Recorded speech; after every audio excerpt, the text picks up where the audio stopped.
ஆக்சுவலா இங்க நான் வரும்போது கொஞ்சம் பயத்தோட தான் வந்தேன். ஏன்னா இந்த மாதிரி இசை வெளியீட்டு விழால கண்ணப்பின்னான்னு ஏதாவது கொஸ்டின் கேட்டு வச்சிடுறாங்க. உங்களோட உடல் எடை எவ்வளவு, நீங்க ஏன் வந்து இந்த மாதிரி துணிகள் போட்டு வரீங்க, அந்த மாதிரி எல்லாம் கேக்குறாங்க.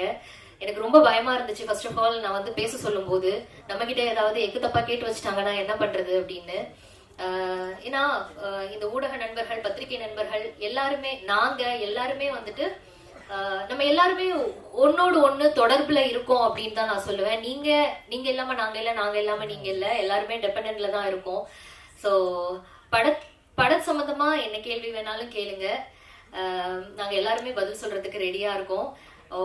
உங்களை கஷ்டப்படுத்துற மாதிரி நான் ஏதாவது பேசியிருந்தேன்னா ரொம்ப சாரி. ஏன்னா நானும் அந்த பிரஸ் அந்த இடத்துல இருந்து தான் வந்திருக்கேன். நானும் நிறைய P2C எடுத்திருக்கேன், நானும் நிறைய செய்திகள் வாசிச்சிருக்கேன். அப்படிங்கும்போது எனக்கு அந்த மாதிரி விஷயங்கள்லாம் கேட்கும் போது ரொம்ப கஷ்டமா இருக்கு.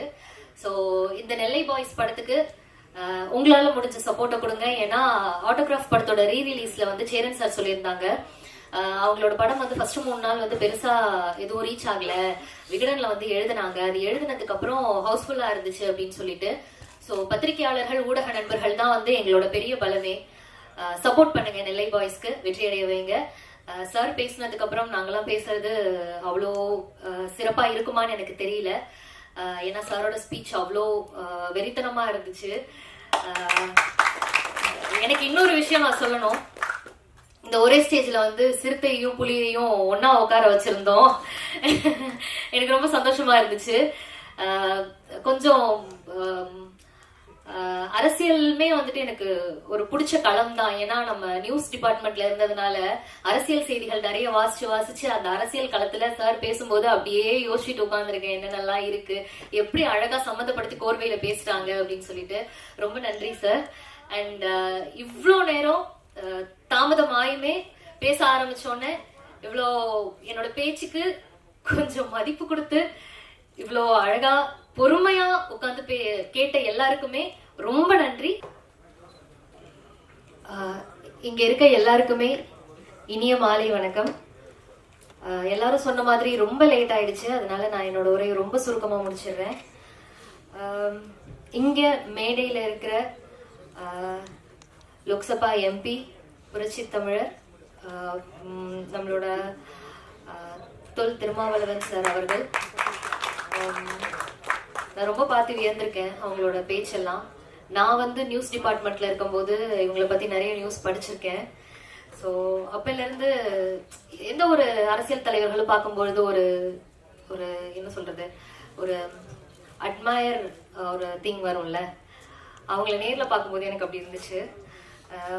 இந்த ஒரு நம்ம நெல்லை பாய்ஸோட இசை வெளியீட்டு விழாக்கு, ட்ரெய்லர் வெளியீட்டு விழாக்கு அவங்களோட அவ்வளோ வேலைகளையும் கொஞ்சம் தள்ளி வச்சுட்டு அவங்களோட ப்ரெஷியஸ் டைமை நமக்காக கொடுத்ததுல ரொம்ப நன்றி. அண்ட் இங்க வந்திருந்த லைக்கா ப்ரொடக்ஷனோட ஹெட் மிஸ்டர் GKM தமிழ்குமரன் சாருக்கும், தமிழ் ஃபிலிம் ப்ரொடியூசரோட பிரசிடென்ட் மிஸ்டர் முரளி சார் அவங்களுக்கும், நம்மளோட தமிழ் இண்டஸ்ட்ரியில ஒரு மறக்க முடியாத producers K. Rajan sir and Kalaipuli S. Thanu sir, அவங்க எல்லாருமே இங்க வந்தது எங்களுக்கு ரொம்ப பெருமை. நெல்லை பாய்ஸ் படத்துக்கு ரொம்ப பெருமை. அவங்கள தவிர இன்னும் நிறைய நல்லுள்ளம் கொண்ட மக்கள் வந்து ஸ்டேஜ்ல இருக்காங்க. எல்லாருக்குமே ரொம்ப நன்றி. இன்னைய காலகட்டத்துல வந்து ஒரு சினிமாவை எடுக்கணுங்கிறது வந்து ஒரு பெரிய டாஸ்க். அதை விட அதை வந்து வெளியில வரணும், ரிலீஸ் பண்ணணும் அப்படிங்கறது வந்து ரொம்ப ரொம்ப பெரிய டாஸ்க். எல்லாரும் சொன்ன மாதிரிதான் இந்த நெல்லை பாய்ஸ் வந்து பெரிய போராட்டத்துக்கு அப்புறம் இந்திய காலகட்டத்தில் என்னென்னலாம் டெக்னாலஜிஸ் இருக்கோ அந்த டெக்னாலஜிஸோட ரிலீஸ் பண்ண இருக்காங்க. உங்களை மாதிரியே நானும் ரொம்ப ஆர்வமா பாக்குறதுக்கு வெயிட் பண்ணிட்டு இருக்கேன். இந்த 2 சாங்ஸ் பார்க்கும் போதே எனக்கு செமையா இருந்துச்சு, சூப்பரா வந்திருக்கு படம் அப்படிங்கிற ஒரு எண்ணம்.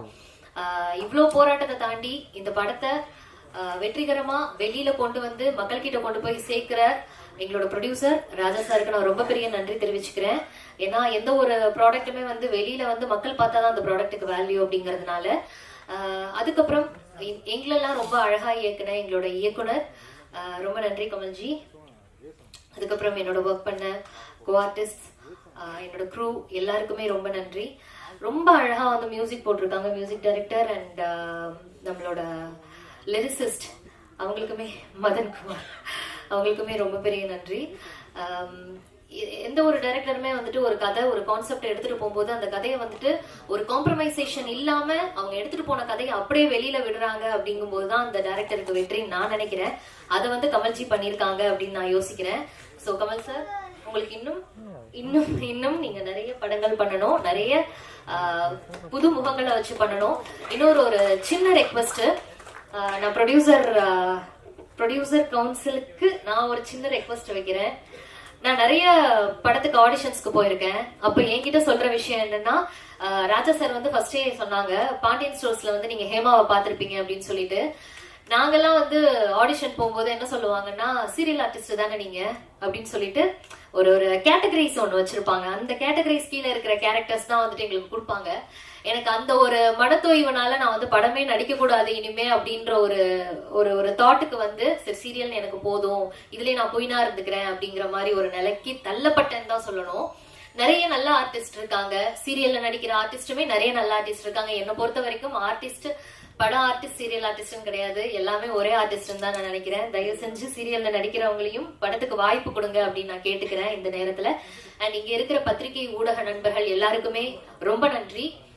பாராட்டு விழா தமிழ்குமரன் அவர்கள் நினைத்தால் 7 சூப்பர் ஸ்டார் இருக்காங்க சினிமால, இவங்களுக்கு தான் பிசினஸ். அந்த 7 சூப்பர் ஸ்டாரையும் ரஜினி அவர்கள், கமலஹாசன் அவர்கள், அஜித் அவர்கள், விஜய் அவர்கள், தனுஷ் அவர்கள், சிம்பு அவர்கள், சூர்யா வரைக்கும் 7 ஹீரோவையும் படம் எடுத்திருக்கக்கூடிய ஒரு தயாரிப்பாளர் இருக்கிறாருன்னா அந்த தானு அவர்கள் தான். அந்த 7 ஹீரோ வந்து தயாரிப்பாளர் சங்கத்திற்காக ஒரு விழா நடத்தணுமானா நம்மளுடைய சங்க முழு சப்போர்ட்டை கொடுத்து கண்டிப்பா உன்னால முடியும், நீ கண்டிப்பா ஜெயிப்ப அப்படின்னு சொல்லிட்டு இருந்து இப்போ என்னுடைய ஒரு நிகழ்வுக்கு இங்க வந்திருக்கிற தலைவர், எழுச்சி தமிழர், பாசமிகு தலைவர் அவர்கள் வருக வருக என்று வரவேற்கிறேன். அப்புறம் எங்களோட டெக்னீஷியன்ஸ் டீம், டிஓபி ரவி அண்ணன், அவரு என்னை எப்படிலாம் கொஞ்சம் அழகா எப்படியாச்சும் காமிக்கணுமோ அது கொஞ்சம் நல்லாவே காமிச்சிருக்காரு அவருக்கு. அப்புறம் ஹீரோயின் ஹேமா மேம், நல்லா நீங்கள் ரொம்ப அழகாக பண்ணியிருக்கீங்க, நிறையா சீன்ஸ் நல்லா வந்திருக்கு, கங்க்ராச்சுலேஷன்ஸ். தென் கதையுடைய இயக்குனர் கமல் அண்ணன், அது ஒரு நீண்ட கால பயணமாக தான் இருந்தது, ரொம்ப கடினமான பயணம், நிறைய ஃபேஸ் பண்ணோம் டீமாக இருந்து.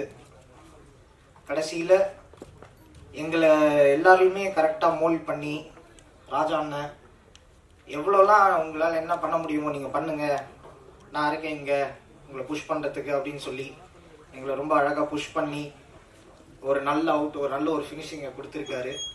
ஸோ டீமுக்கும் டெக்னீஷியன்ஸ், அங்கே ஒர்க் பண்ண எல்லா டெக்னீஷியன்ஸ்க்கும் என்னுடைய நன்றியை தெரிவிச்சுக்கிறேன். நன்றி, வணக்கம்.